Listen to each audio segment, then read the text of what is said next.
So yeah, let me actually rehash some of the things I did last time. The first thing we did was we considered the Ornstein-Uhlenbeck process, which is given by the Ito stochastic differential equation. dxt is equal to minus xt dt plus square root 2 dbt, right? To roughly tell you what this means that, okay, this minus xt term, it actually makes you go to 0, right? If you solve this ODE, it exponentially converges to 0, no matter where you start. Okay, and what does this term do? It keeps adding noise at every time. It just doesn't allow it to go to 0. So there's a tug of war between this noising process, which is the Gaussian, and there is this, the forcing function, let's say, which tries to take it to 0. The solution to that we wrote down is this. It is in distribution equal to the following quantity. So e to the minus tx naught plus a Gaussian. Okay. So e to the minus tx naught means that it is forgetting its initial condition exponentially fast, and this term converges to Gaussian exponentially fast. So we call the standard Gaussian the stationary distribution. In practice, if you look at distribution of images and you take t equals 5 or something, or 10 or something, it is almost indistinguishable from a Gaussian by that time. Okay, let's say for now we think of t as something like 10 capital T. That's the horizon we care about, because after that it is just Gaussian. Okay, so now we took if we take x naught equals data, then xt is approximately distributed as n of 0 comma I. So we have destroyed the data. Okay, so we also wrote down the Fokker-Planck equation for this, which is dou by dou t pt of x plus divergence of minus x pt of x is equal to Laplacian pt of x. Okay, so this was also derived using Ito's formula, and what we want to do is we want to reverse this.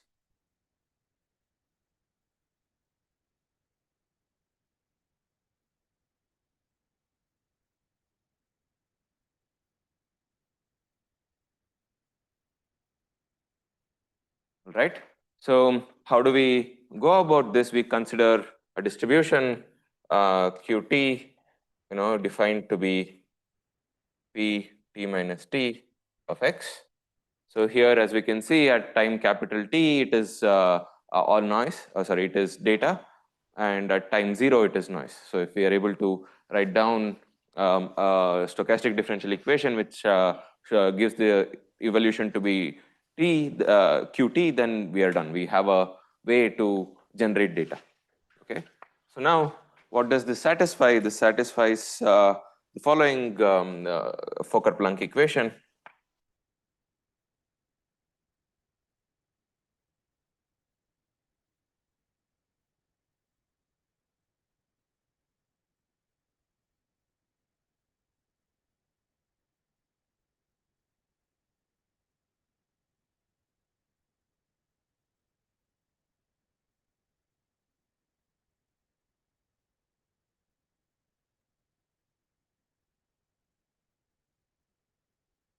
Okay.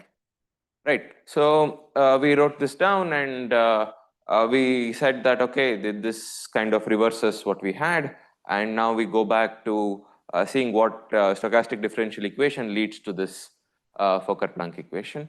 The one which does is the following. I'm writing this arrow on the top to show that it is the time reversal of the Markov chain, not the original thing xt. So this is equal to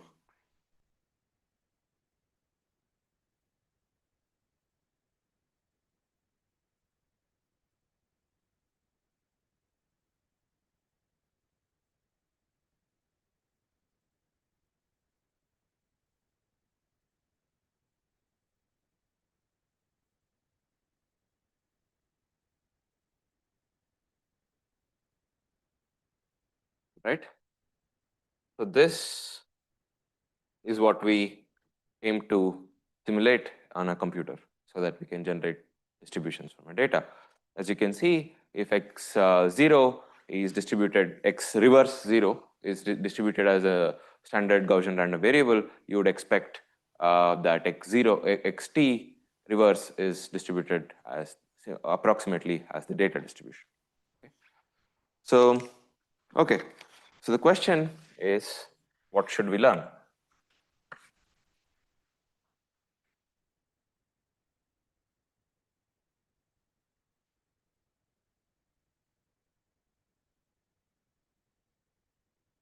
Okay, so the straightforward answer we thought was the map which maps t comma x to grad log pt of x. Okay, so this is called score matching.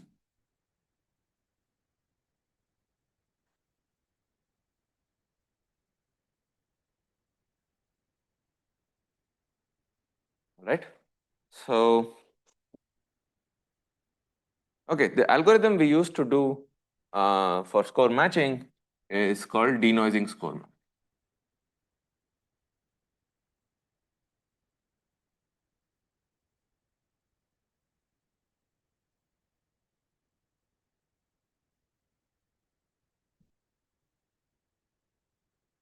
Right.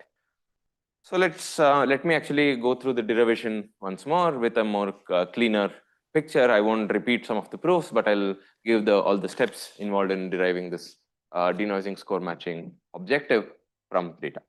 Right. So the recipe is as follows.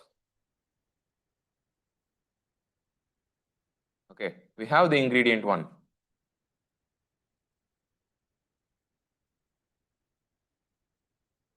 That is Tweedy's formula.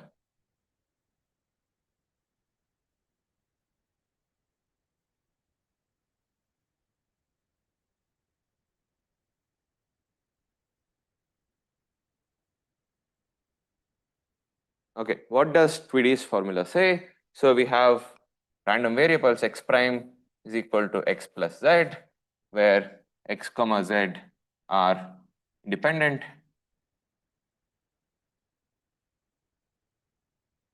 and z is a normal random variable with covariance sigma square times identity. Okay. So then let's say x is distributed as some p and x prime is distributed as some q. Okay, so then what does Tweedy's formula say?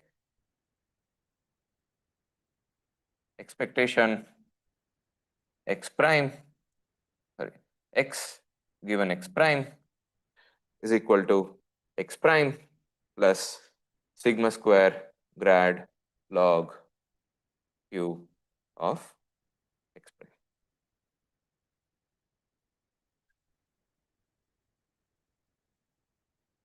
Okay, so this is Tweedy's formula. We wanted this grad log pt of x quantity, the score function, and then we have a way to, this score function is nicely showing up in this for Tweedy's formula, we know as a conditional expectation, and we hope to utilize this to come up with our algorithm. The second ingredient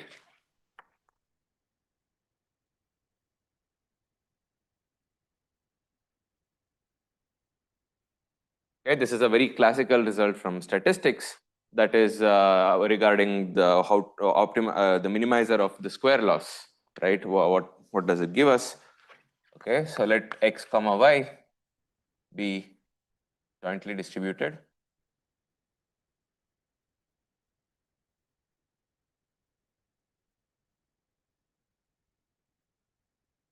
Random vectors in RD.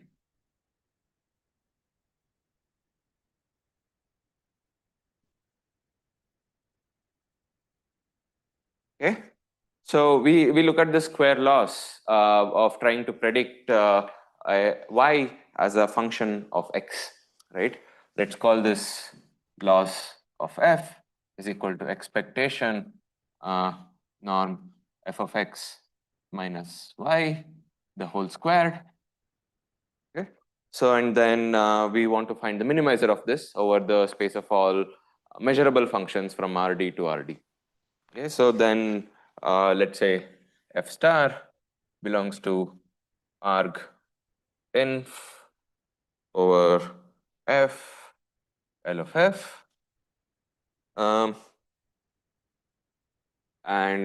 What is the identity of this? We all know from our first statistics course that it is indeed f star of x is equal to expectation y given x. Okay, or rather, f star of small x is this conditional expectation. Okay, this is the correct way of writing this. All right. So we have these two important ingredients in place. So we can look at ingredient one. Okay, what does this say? It says that, okay, if you have x prime and is equal to original data x, which is noised by a Gaussian random vector z, okay, then the 3D's formula holds. Then we look at Ornstein-Uhlenbeck process, which is this. Okay, it looks very similar to that. Here x is replaced by e to the minus tx naught, and sigma clearly is square root of 1 minus e to the minus 2t. Right. So from this clear identification, we can go ahead and write down combine ingredient one with the OU process and see this. Okay, that is conditional expectation of x naught e to the minus t minus xt divided by 1 minus e to the minus 2t given xt is equal to grad log dt of x of xt. Okay, so now we have written this in terms of a conditional expectation. Okay, so now what do we want to do? We want to learn this function. So ideally, we want to fit a function by the way of optimization.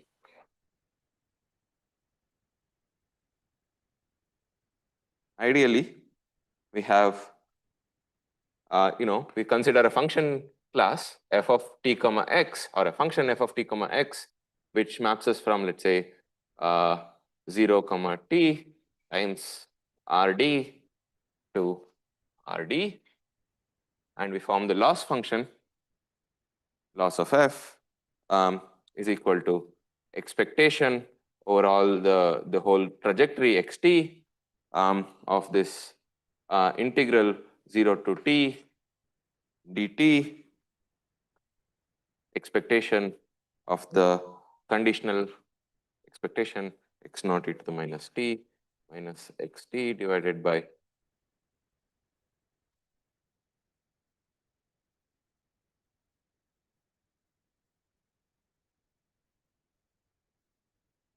okay.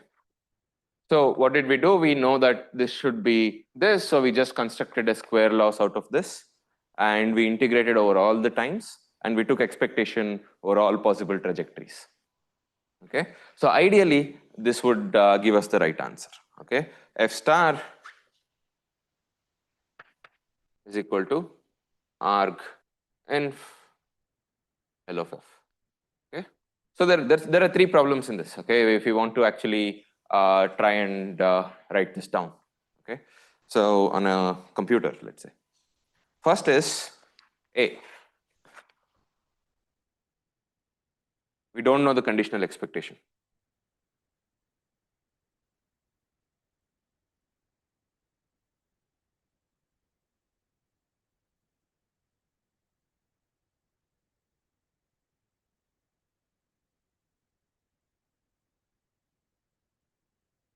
And B, we have finite data.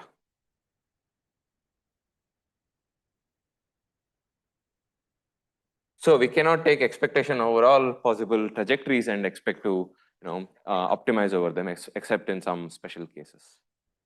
And C is that we can't optimize over all functions.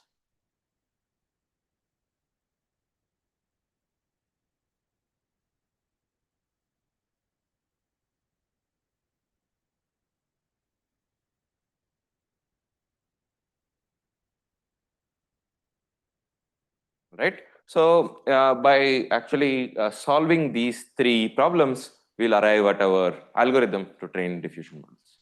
Okay. So, okay, let's solve the first problem. Hi, I have a stupid question. Yeah. So in this L of F, you have expectation of, you have the conditional expectation right here. Yeah. So if I just do a syntactic mapping with what you wrote there, Yeah. then shouldn't you simply have what's on the left of this line? So instead of the conditional expectation, shouldn't you just have x naught e to the minus t minus xt by 1 minus e to the minus 2t? X naught e to the minus t. So here you have some expectation of some z given xt where z is this function. Correct. So instead of expectation of z given xt, shouldn't you just have z? Yeah, we can do that. Yes, that's the first step. Oh. Yeah, so that's the thing. We have conditional expectation. We can just remove that. That's our point. So we can use the ingredient too to show that, okay, we can just remove the conditional expectation. We'll still end up in the same optima. Okay.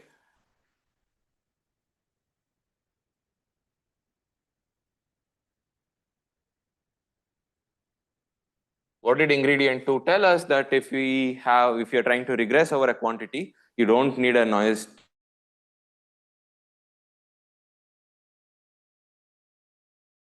integral 0 to t dt expectation, sorry, there's no expectation now, x naught e to the minus t xt divided by 1 minus e to the minus 2t minus f of t comma xt squared. So we can just try to solve this objective now, which is what we will do. Okay, and then B, it is the standard trick. Can anyone tell me what the standard trick to deal with finite data problems? Exactly. We do empirical estimate of the loss.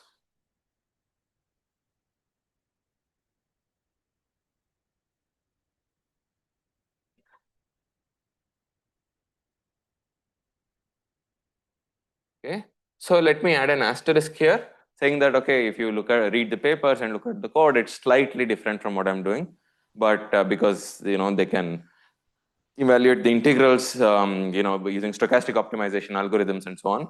But I won't go to that. For simplicity, let me put the following easier version. Okay, so we are given samples. Okay, given samples, let's call it x0 of 1 to x0 of n.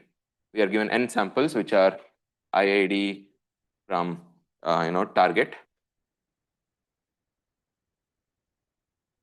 Let's call it P0, and we'll discretize time.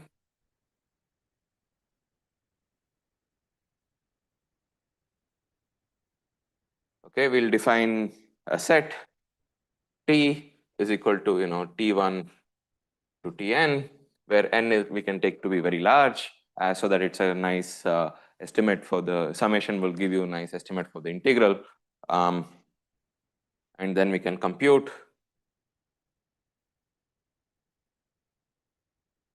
and then we can obtain using some kind of a random number generator zt of I, which are random normal variables for I belongs to n and t belongs to t. Okay, so this is what we consider, and we compute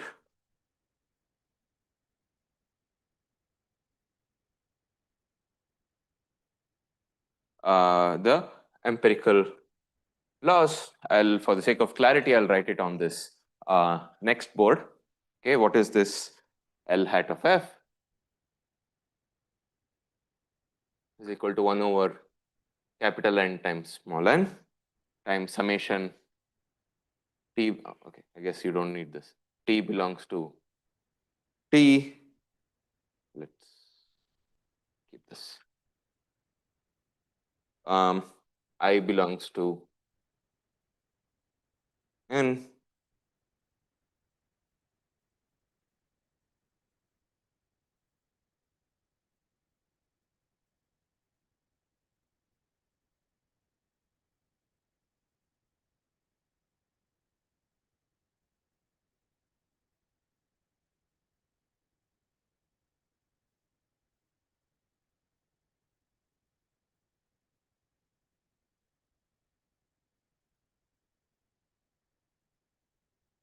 okay, where xti is a noise sample which we noise it ourselves.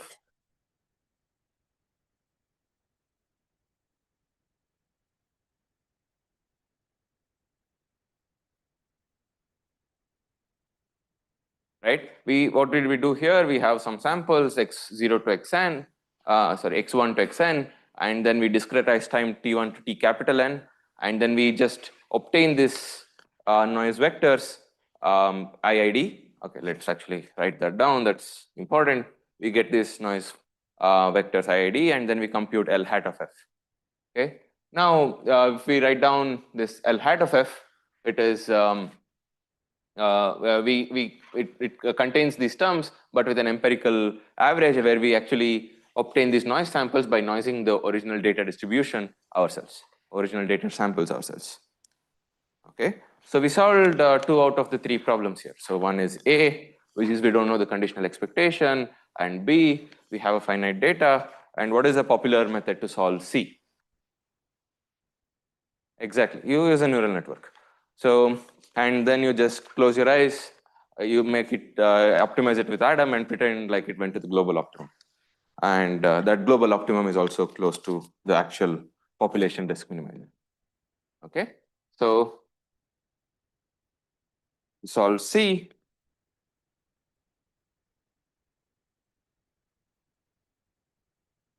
By optimizing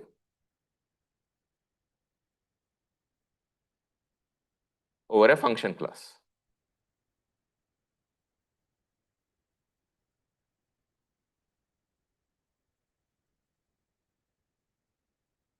Okay, let's call it H.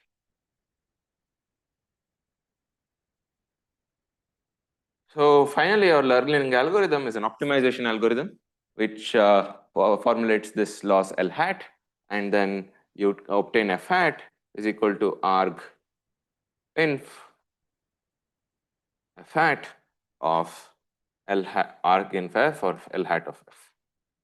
And we hope that this is good enough to learn the score function.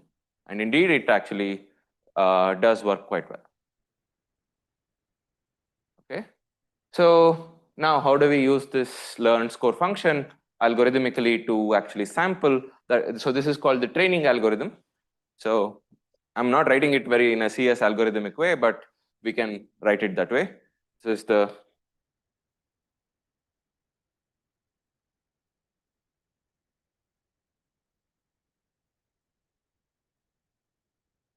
training algorithm, and we have the inference algorithm. That is, you have obtained this F hat. How do you now do the sampling part? And that I'll describe here.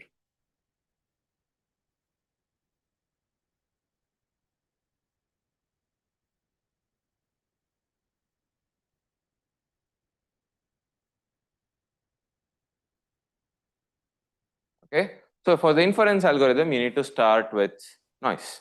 Okay, so you start with x reverse of 0 is equal to n of 0 comma I. This is also, I'll put an asterisk. This notationally, this is kind of different from what folks do in the actual papers or in practice, because there they actually have it go reverse in time. This time too. So the initial time is for them is capital T, and then they go back in time. But that's a bit confusing using our mathematical formalism. So I'll stick to this. But if you keep that in mind when reading the papers, it should be actually quite simple to follow. Okay.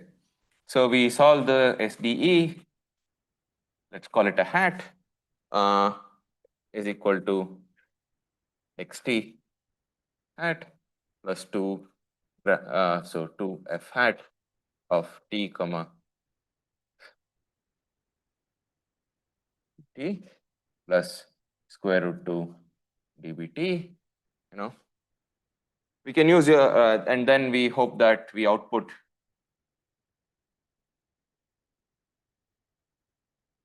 t hat and hope that this is close to the data distribution.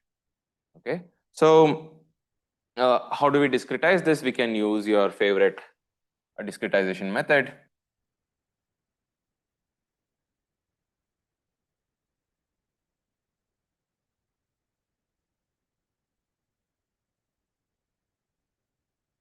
Okay. For example, there's something called Euler-Maruyama discretization.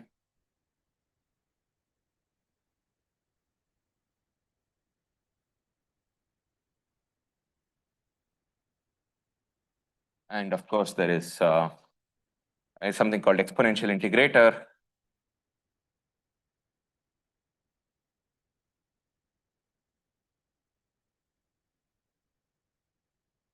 And of course, there's a myriad of midpoint methods, which are more advanced topics. And you would be surprised that you can actually get order of magnitudes better sampling, which is provably by using midpoint methods. But that is topic for a different time.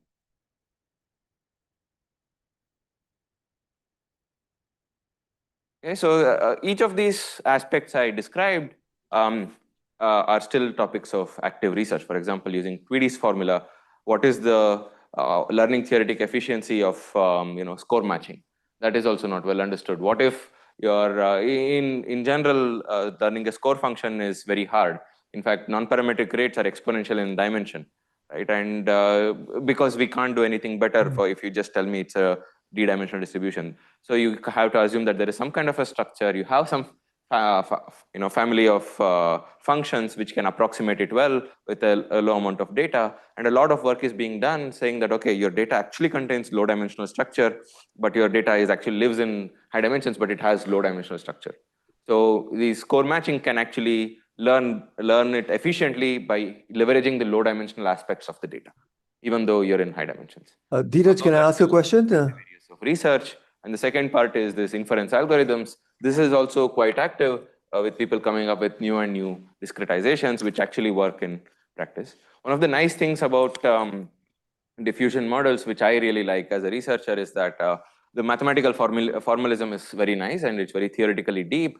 But then if you actually go and come up with a new idea based on this, for example, instead of using Langevin Monte Carlo, you use something like an overdamped or a critically damped, underdamped or critically damped Langevin algorithm here, and then rig it up. Take a pre-trained model which has already learned this for Langevin. You can actually do a time reparameterization there. I took stable diffusion, did some time reparameterization, affine transforms, and it was actually able to generate images, text to image, right, and very cleanly. And if I deviate a little bit from the theoretically predicted values, which I integrated by hand, it did not work. It generated nonsense, right? So this is one of the nice things I like about this field. I do encourage you, if you have the compute resources, download stable diffusion, play around with it. You can try to check out where this forward equation is and how they are encoding all these things in a neural network, how you can play around with it. There's something called classifier free guidance, which is a more advanced topic. You can see how it works and see if you can do something better. Dheeraj, can you hear me? All right. So yeah, I think we have another 45 minutes. So in there, I'll actually try to cover another view of generative modeling, which is kind of a flip side of a different side of the same coin, called rectified flow models or flow matching. Okay, these try to sample using ODEs. What I'm skipping is that there's an ODE version of this. You don't have to do this SDEs. So you can actually write down an ODE to sample this, which is at is equal to plus f hat of t comma xt. Okay, and this is dt. This is an ODE, and this is called DDIM sampler. And this actually works quite well in a low compute regime because you're not discretizing a stochastic differential equation, and with with a much larger discretization steps, you can actually get a good quality in this. Okay, so this means that you can actually sample very nice images. You don't need a stochastic differential equation. You can do it with the ordinary differential equation, which reverses the stochastic differential equation in the space of probability distributions. Correct. It's the ODE which matches the continuity equation. Yeah. It is the probability flow ODE, yes. Of the ODE, yes, correct. It's an algorithmic way of implementing the probability flow ODE. What do you mean? This one. Correct. Yeah. This is the PFOD, right? This is approximate PFOD. Yeah. So if you do Euler-Maruyama discrete or actually exponential integrator on this, you get DDI. Dheeraj, can you hear me? Right. So, okay. So locally, what is the error you accumulate here? So, or rather the fluctuation locally, this is of the order between t plus epsilon to t, this fluctuates by order root epsilon. You would expect that this fluctuates by epsilon. So if you make an error by discretizing it, so you would expect that this would accumulate much larger discretization error because of this deviation versus maybe this, which accumulates lower.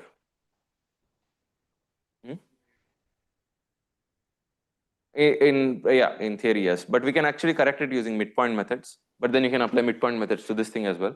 But what you see is that if you have enough compute, then stochastic differential equations actually sample with higher diversity and quality. So maybe it just can jump off from bad kind of places. I don't know why exactly. Okay. So let's jump into flow matching. We have another 45 minutes. I think that would be actually good enough to introduce this very nice topic. This is actually something I'm very excited by because this is much more, how do I put it? It's much more versatile than diffusion models, because diffusion models, you need a Markov process, it needs to converge to a stationary distribution, and that stationary distribution has to be reversed. But flow matching is can map any distribution to any distribution. It need not start from Gaussian.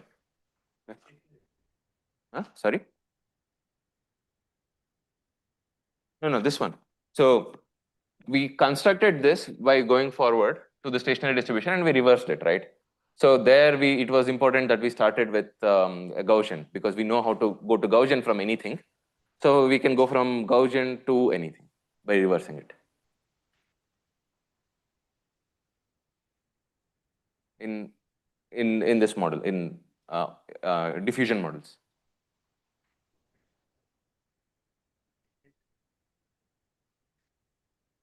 Sorry? Correct. It tends to stationary distribution, yeah. Correct, fixed time. And I'll make the approximation that when t equals 10 or something, it has achieved stationarity. It's an approximation, but it's not too lossy in practice. So, correct. It's fine if because it converges in KL to standard normal, so it should be statistically almost indistinguishable for t equals 10. No, but my point is, okay, how did we arrive at diffusion models? We had this OU process where no matter where you start from, we converge to a Gaussian. You started from Gaussian, you went back. So now how do I plug in something which is not a Gaussian? I want to start from something which is not a Gaussian and go to something else, right? So that is not very clear from this framework. But flow matching, it's actually very simple to do that. So it's more versatile. But if you can check the math, if for the Gaussian case, flow matching and this gives the same thing. In fact, there's a very, very nice paper called Stochastic Interpolants written by some physicists who show that, okay, these are both this two faces of the same coin, and you can actually have Brownian bridge versions of certain things. I can actually send you the references after the talk, but I felt it was a very nice way to see all these things in the same light. Stochastic interpolants. Okay.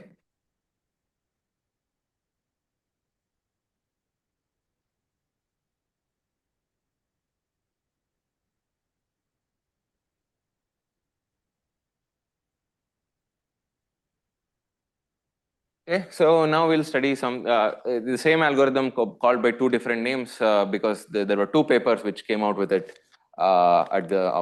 simultaneously. So flow matching, one paper called flow matching, the other paper called it rectified flows. So first thing we saw is that diffusion models view this as reversing Markov process.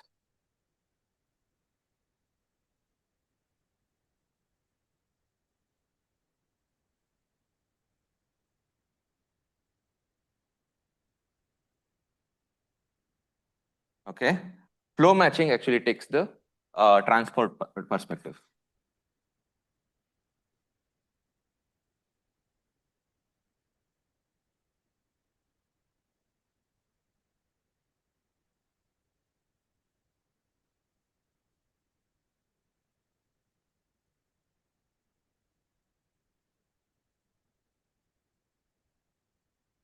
Okay.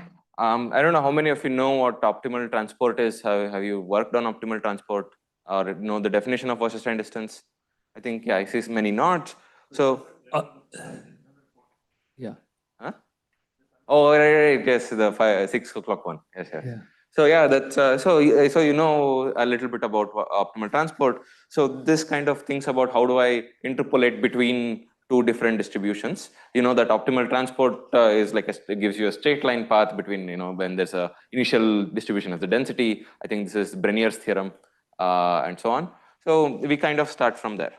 Okay, but I want to say do read the stochastic interpolants paper.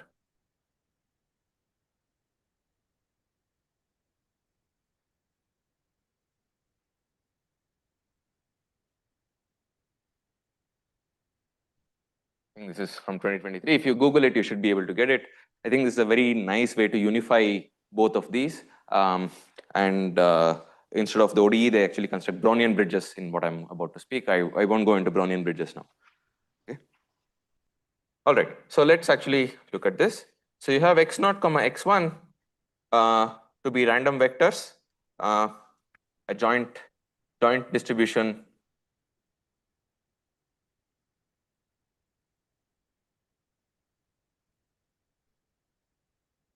as gamma. So we call this a coupling if you follow the optimal transport terminology. So we have x0 goes as P and x1 goes as Q. So you know that if that's the optimal coupling, there's a concept of a geodesic, which is a linear interpolation between these two. Okay, so let me go to the next board.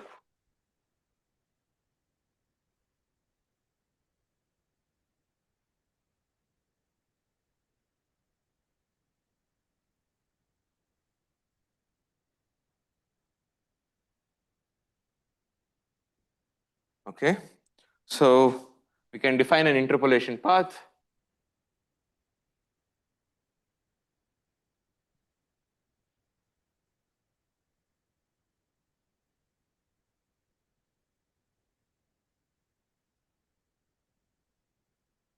By xt is equal to t times x1 plus 1 minus t times x0 for t belongs to 0, 1. So, right. So the law of xt is cannot be specified by just specifying p and q. It can only be understood by specifying the coupling gamma. Okay, and I've kept the coupling gamma arbitrary, right? So if gamma was an optimal coupling between, let's say, in terms of the Wasserstein 2 distance, you'll recognize that this law of this is a geodesic in the Wasserstein space. Okay, it's a yeah. So correct. It's a yeah. In some sense of shortest. Okay. So this, of course, satisfies the ODE. This is very simple to see. We differentiate with respect to t on both sides.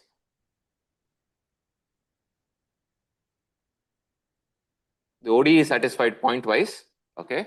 So dxt by dt is equal to x1 minus x0. Okay, we will kind of call this a velocity field Vt of x given x1 comma x0. There is no x because it's a constant velocity field, but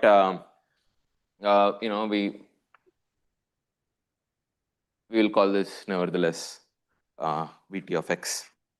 Okay, so now you might have been wondering, why did I do the continuity equation in terms of the distribution theory, right? Instead of just writing a PDE or by intuition. This is where it actually comes in handy, because we'll be dealing with Dirac delta measures and trying to write continuity equations for Dirac delta measures, which can't be differentiated, right? So, okay, so let's look at the general version of continuity equation.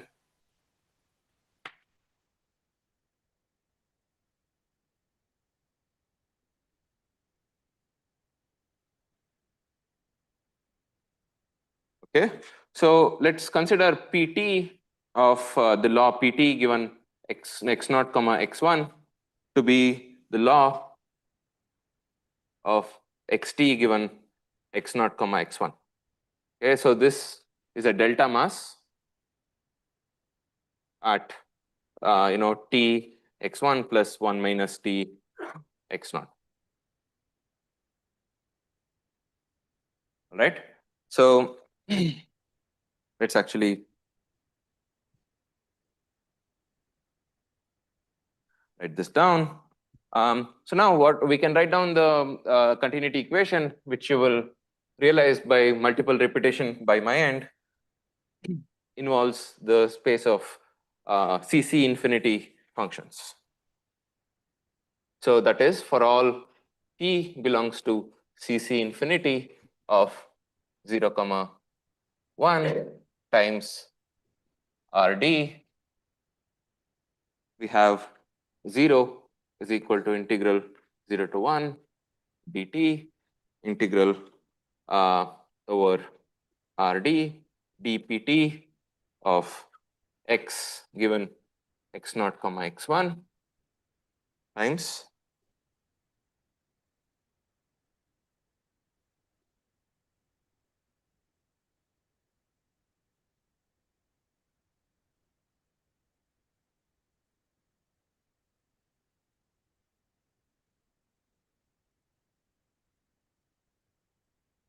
right.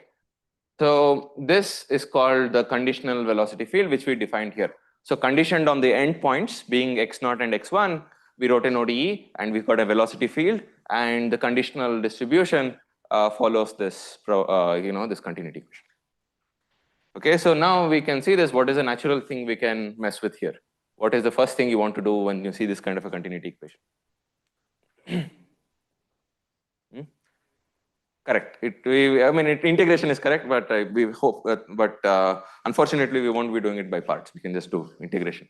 Okay. So integrate both sides with respect to the coupling gamma naught, x0 comma x1, because this is 0 almost surely for every x0 and x1, or almost surely x0 x1.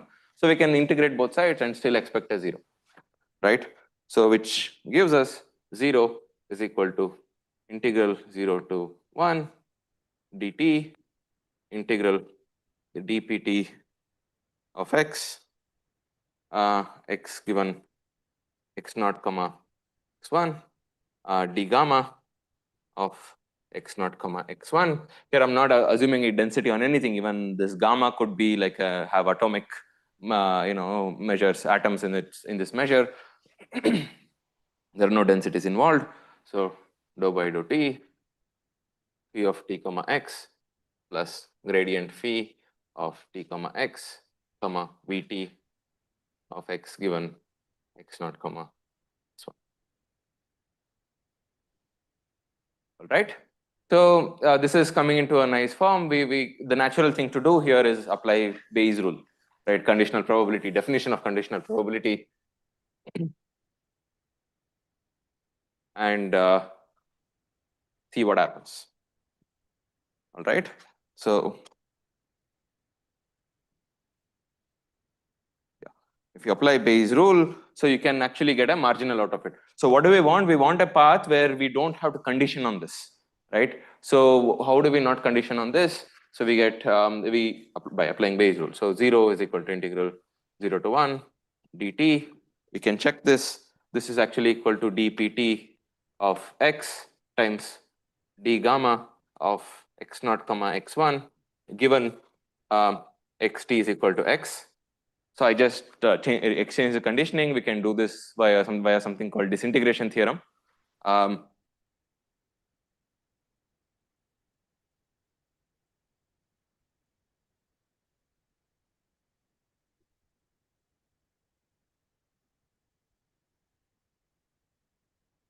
Okay.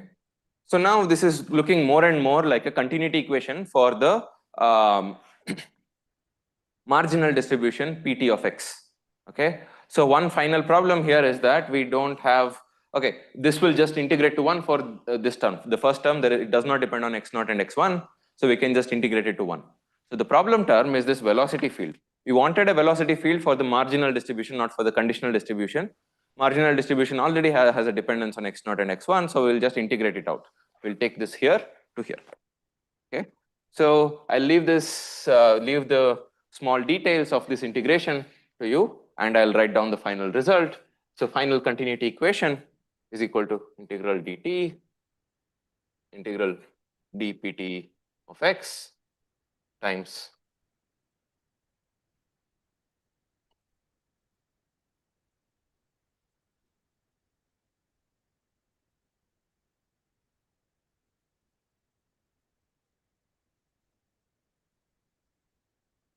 okay.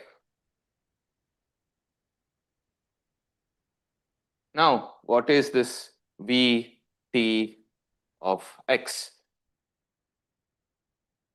This turns out to be the conditional expectation of, or rather the expectation of the conditional velocity, right? So this is nothing but integral V of t comma x, it's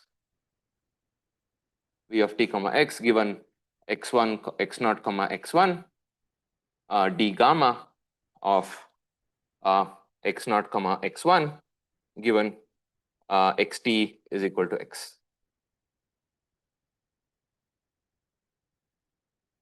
Okay, so let's unpack this. So what we are doing is we have a path. Okay, this is actually is equal to, we can even write this down further. This is x1 minus x0. So this is equal to expectation x1 minus x0 given xt is equal to x. Okay, this is actually quite nice. So what does this mean? So we had x0, and given x0 and x1, we drew a line between these two, and we said, okay, xt traverses on this path. But now what did we say? Okay, I suppose now I just know I'm at xt is equal to x. I don't know where I started out from. Can you give me the conditional expectation of the velocity field? Where should I move from now? So because, okay, x0 could have been this, and you could be moving like this to x1, and that's why you're here. So what is this direction should I move in, given that I'm here and I forgot where I started from and I forgot where I went, where I was going, right? So that is the velocity field we want to follow. All right. So now this is a continuity equation for the marginal law pt of x. Okay, and the fundamental, one of the fundamental theorems I told you is that if a trajectory in the space of probability distributions satisfies a continuity equation with respect to certain velocity, and the velocity is well behaved enough, that is, it is continuous enough, it is regular enough, and it decays fast enough at infinity, then it must be, we can solve the ODE, characteristic ODE, and expect that the push forward of that ODE actually gives the measures PT, right? So what does this mean? Then suppose x0 is distributed as P, we solve dxt by dt is equal to v of t comma x, which is given by this formula. Okay, then xt is distributed as pt.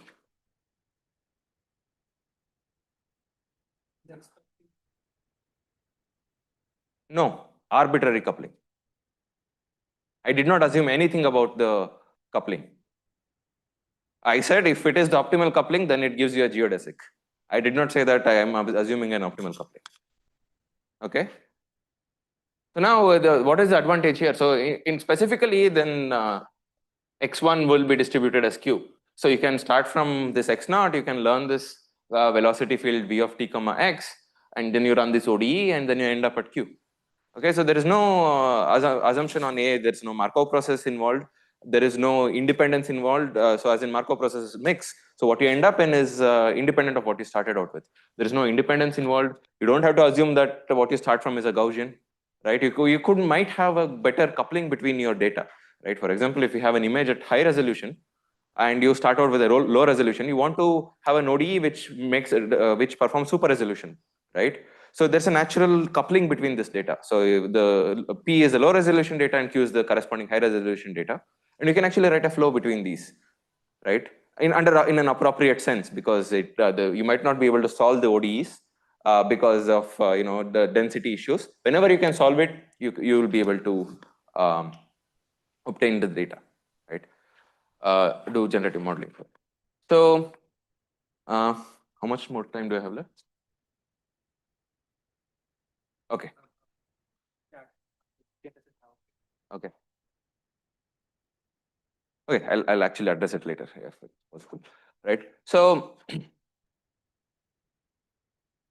right. So again, it's actually easy to learn these fields, right?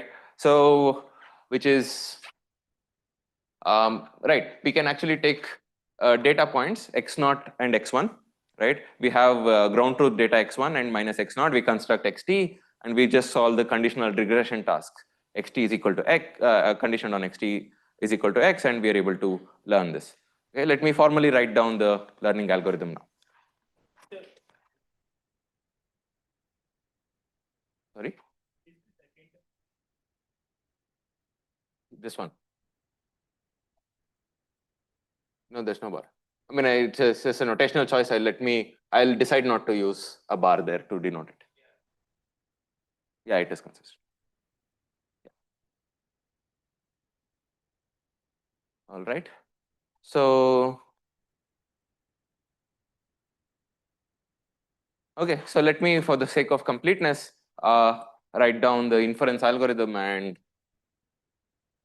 the learning algorithm for flow matching.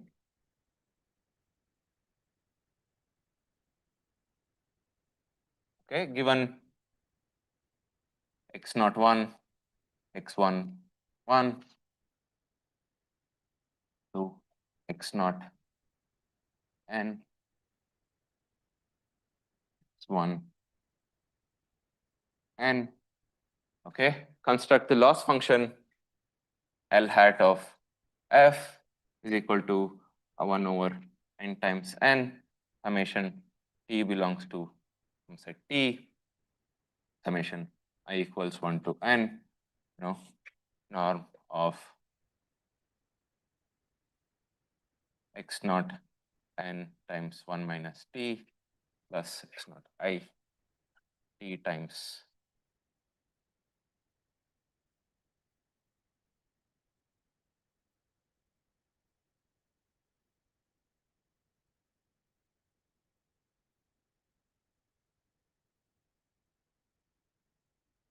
right. So this is what we do, where xt of I is equal to 1 minus t x0 of I plus t x1 of I. So this is what we do, and then we find f hat is equal to arg inf of f belongs to some function plus h of L hat of f, and this is how you learn flow matching. Dheeraj, can you hear me? Sorry, is there a question? Yeah, you did a linear interpolation here. Anything special about that? You could have interpolated differently. What did I rearrange? No, you did a linear interpolation, right? XTI Correct. is, yeah. Could you have done something better? Yes. So it actually works with any arbitrary interpolation. You can write the conditional, we can actually go through this, we write the conditional velocity field and go through that. But I just chose the linear interpolation because A, it is the most used in this literature, and B, because it seems more simple to actually present it in a shorter amount of time. But is there like a conceptually optimal interpolation? That I actually don't know. People usually prefer it being a straight line. I think that the reason people choose straight line is because what I'm about to tell you is called two rectification, because if you keep on training on the self-generated couplings, you eventually end up with a straight line, and that is easy to discretize. In the case you want to correct for Gaussian noise, it's something out of my own research. Maybe there's a square root of 1 minus t is a times square root t is a better interpolation in this kind of place. I see. Yeah. I mean, if you actually have this, instead of 1 minus t, if you had e to the minus t plus square root of 1 minus e to the minus 2tz, it actually becomes something called diffusion conditional thing, and it is actually equivalent to what we did with the diffusion models, right? If you had an exponential forgetting of the initial condition. Mm-hmm. And that's a, yeah. Yes, but there's no way to find it, right? With data, it's actually very, very hard. That's a question. We can't. That's a problem, right? So what you're given is just, okay, typically the kind of generative modeling questions I have doesn't have paired data. This extends to paired data in some applications, but usually you're just given x1 to xn. You are supposed to generate x0 to xn, x0 to x0n. So how do you couple the initial point, the Gaussian, to this? That's a very hard problem. And in high dimensions, it's very hard to solve optimal transport, right? It's, I mean, it's known to be a hard problem. Right, so you have to make do with the coupling given by this. The coupling which it learns is the one push forward of the velocity field.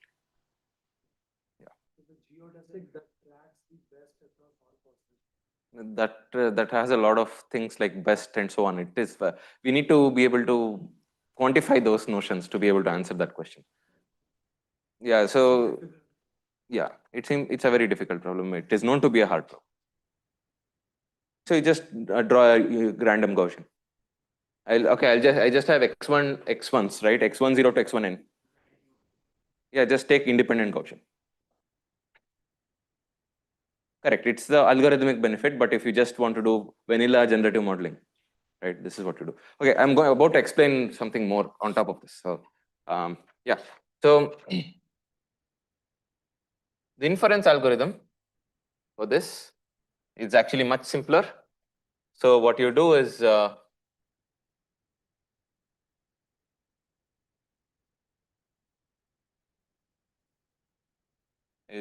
you solve dxt by dt is equal to f hat of t comma xt, where x naught hat is distributed as p naught or p. Right? Was that the notation? I think initial thing I called p and x1 I called q, so making q the target. Okay, so this is the inference algorithm, and you output x1 hat. Okay, so so this is a very simple thing. So okay, so what is the use of this kind of a more general way of doing things? One is, of course, if you had paired data, you're able to actually maybe get better kind of an interpolation. Paired data occurs in many problems. It may not be in the vanilla generative modeling problem, but it occurs in many problems. And the second thing is called two rectification of the flow. So like what we did is called a rectified flow, right? So now what do we have here? Suppose this was perfectly learned, right? So we started with the independent coupling. We learned a velocity field, which takes us from a Gaussian to data at x1 hat. So this already gives you a coupling. So x naught hat, comma x1 hat. These are jointly distributed. And hopefully, if the learning process is well enough, x1 hat is already a good approximation of the data distribution. And these are not independent, right? So there is a coupling, let's say, gamma of 1 on this, of x naught hat, comma x1 hat. Now you can do the rectified flow on top of this.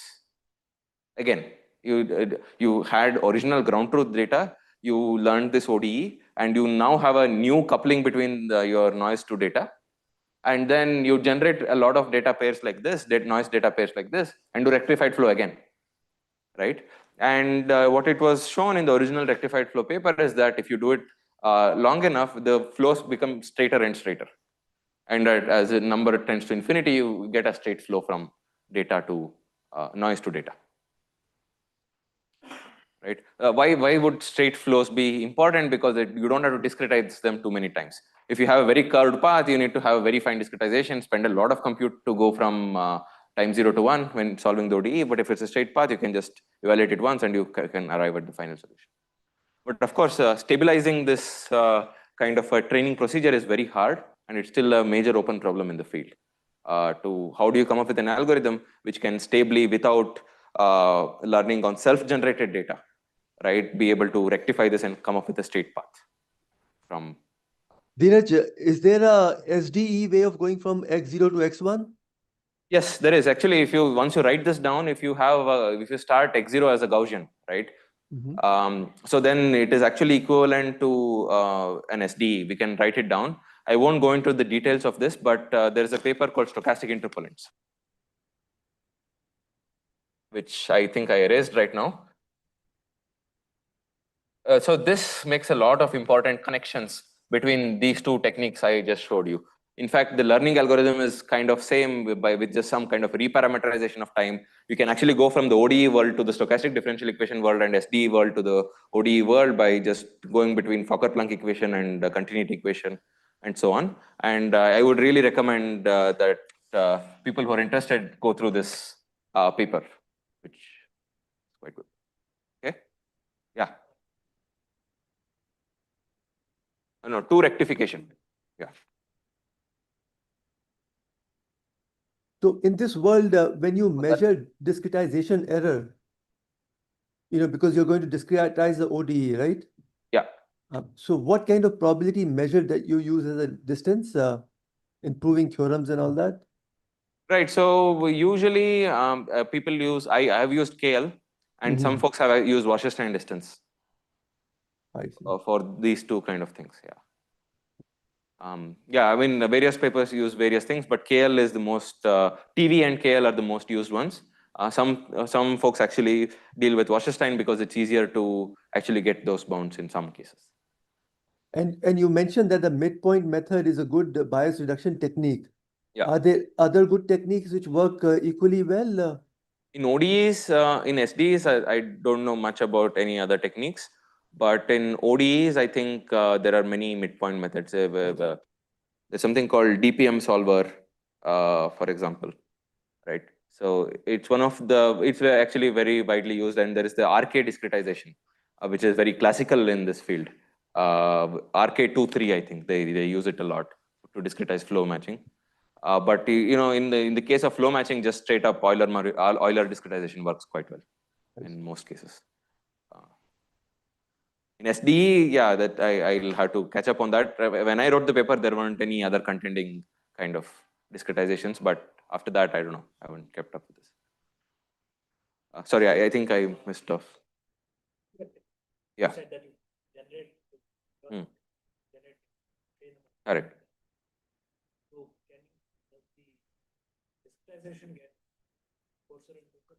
No, you can try that. Okay, you can try various algorithms like that, try to correct for the discretization. But if you discretize it, you will go far away from the data distribution, right? And it's not a good coupling between data and this anymore, because so those error keeps piling up. So if you train on self-generated data, all the discretization error, statistical error, all those things pile up, and eventually you get something called model collapse, right?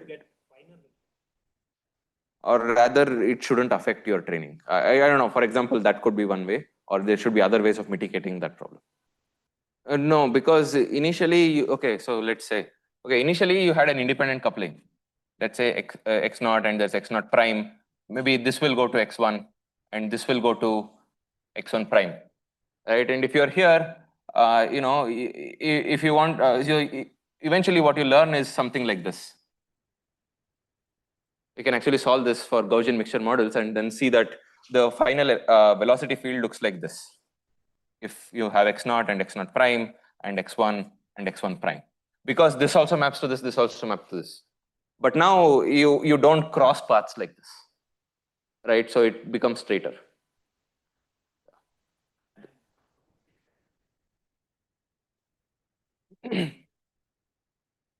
Yeah, you kind of get straightness, right? No, that's there in the thing called rectified flows. Yeah.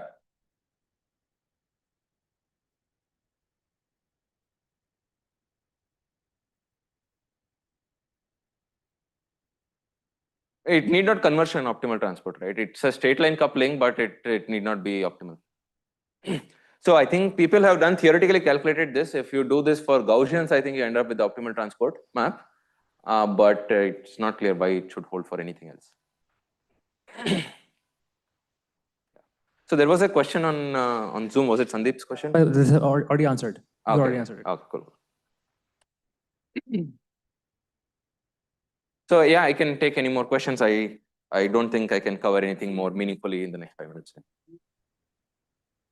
So Dheeraj, in this rectified flow, Yeah. Yeah, Sandeep. when you go through these various iterations, Yeah. your samples of X1 are deteriorating, right? Yeah, correct. So if you keep repeating the rectifications, the samples are deteriorating. So I think Professor Borkar had a paper which showed that if you keep training on self-generated data, you eventually have model collapse in a lot of situations. But is there a way to correct it as you do the iteration? Yeah, that's actually a major open problem. How do you correct for the deterioration because of self-generated data? Mm-hmm. Right. So yeah, I don't have a good answer to that question. It's a very, very major open problem. So I guess a follow-up to the same question. Yeah. So if you want to try to answer that, is there like some toy model of images or whatever that one could try to work with? So toy model of images, I mean, okay, I can send you some image data sets and the neural net architectures where we can try it out. So model, do you mean mathematical model or? Yeah. Oh, actually, there is a very nice paper by Ananda Tirtha Suresh, Andrew Thangaraj, and Aditya Kandavalli. Right. So they actually take Gaussians. Okay. So you have Gaussian samples. You do mean estimation of that. You generate from this new estimated model. Okay, and keep on estimating the mean. So on and so forth with self-generated data. So it leads to collapse, for example. You can do it with categorical data and so on. Right. So you can analyze these kind of very toyish data sets. I haven't thought of anything much more. I don't know, deeper than that. I think Professor Borkar's paper on that is more very general in the sense that it uses martingale theory to show that it has to collapse under certain conditions.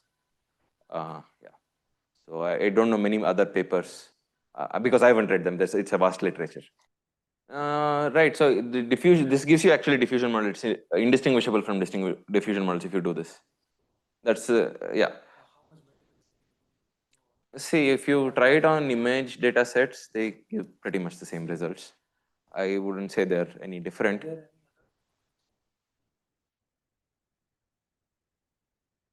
Right. In the, let's say we try it out on something called molecule generation. Right. Or we tried diffusion and flows. Diffusion worked better. How much better? As in, okay, I'll have to introduce the whole problem, but I can send you the references. Right. So there's many percentage points of difference in that. I don't know exactly why that is happening, but you can observe these things. It seems like diffusions are usually generate if it gives you more diverse results, and flows are. But the nice thing about using flows or even the flow version of that is that you can reverse it to go to noise. It works as an autoencoder if you reverse the ODE. So Dheeraj, one question. So, yeah. So if we go back to having to generate, we have a lot of samples and we want to generate more samples from the same distribution. Yeah. That we do for diffusion. Now in the flow matching, we just take them pairwise, those samples. Yeah. And then do the flow algorithm. Will that also work as a competitor? But how do you match them? Well, so X0 and X1 now just become two guys from the same distribution X0. Like that. Yeah. It works. It works. It definitely works. Yeah, people in the original paper, they actually use it to interpolate between two images. And that gives a nice interpolation between the two images. Is that a comparative method then of generating more samples?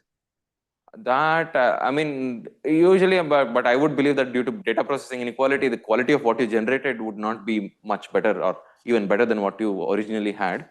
And the distribution shift usually causes the collapse. I see. Right. So that's the problem.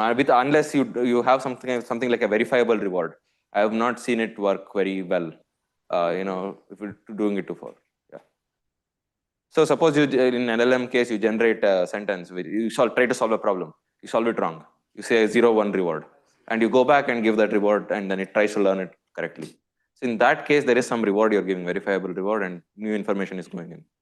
So that usually works.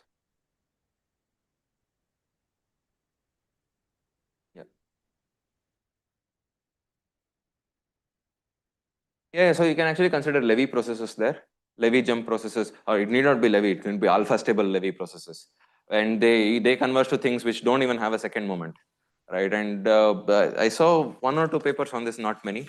And the things, algorithms with suitable generalizations go through and you can reverse it and so on. The advantage they saw was that As per their NeurIPS 23 paper, it was that it gave more diverse images when you completed it, when you solved inverse problems, because it's heavier tailed, right? So, but I don't know anyone pursuing that line of work more actively.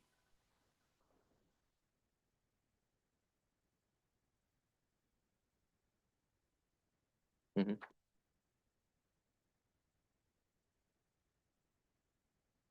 What is EVT? Yeah, that would be actually quite interesting. So one thing I have realized is that if you actually try to sample these things, actually you can take the probability flow ODE, right? And you can map the data back to noise and look at the histograms of these things. It's actually much more compact than the original Gaussian. If you have like say 1,000 samples of a Gaussian and look at a scatter plot or something, it's much more spread out than what you get from inverting this using the ODE. So it's actually very clustered, too clustered. Correct. There is some kind of a correlation there. Correct. And also it has not learned it perfectly well. Right? Yeah. Yes, it is a huge problem, but yeah, so there are many ways to people think about this. One is just get more training data. Hopefully you'll get it, but get better architecture, get all the juice out of the thing. So even if there's a small amount of data, so can you actually give fair representation to all the things algorithmically? So some GANs, for example, are notorious for not only having this mode collapse. It will generate the same image again and again, right? Diffusion models are slightly better. One thing people do is something like text-to-image models. They do prompt rewriting. So they actually make the prompt richer so that you actually are forced to give some more diverse answers. No, UNIT is not the only thing. There is DITs also work very well. These are the two architectures considered. I said, if you just plug in a ResNet type thing, it won't work very well. So there's a skip connections in this, which are like U structure, which I feel like that works. Actually, there's this very nice paper in this year's ICML. I forgot the name of this, but they were able to, this gives some theoretical understanding as to what UNIT is doing. There is some theory which says that it is actually doing something called AMP, approximate message passing, the UNIT. Message passing. That's a different class of algorithms, but units may be actually doing some approximate message passing. That's why they might be working. But I have not gone through those papers very deeply.